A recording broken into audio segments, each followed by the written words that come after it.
我與你毫無交接，居然竟也可相識，該不該相信這就是命運？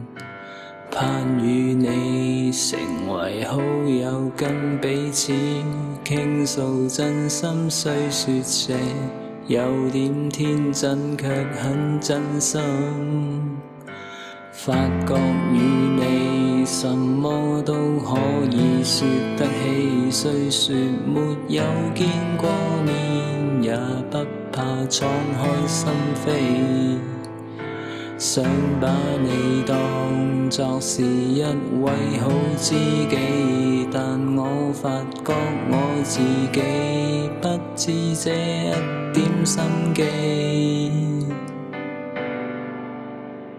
還妄想等你等到今天，終於被我遇上。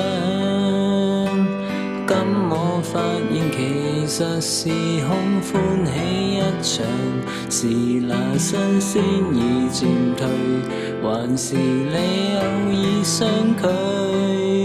明明想拉近彼此，但方向卻相反不對。如今我已不知道該怎麼去跟你拌嘴，經已發現無力留在你的心裏。遇上你是否好壞，我已不懂這世界，何解這世界點解這麼怪？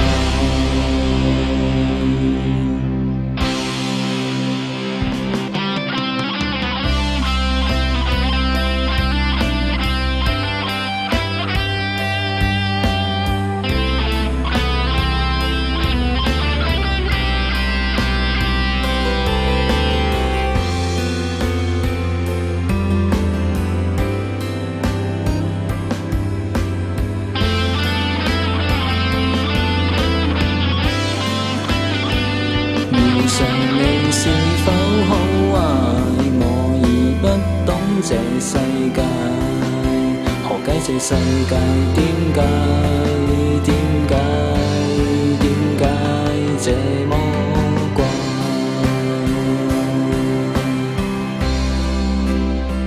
何解我最終只可孤單的一個？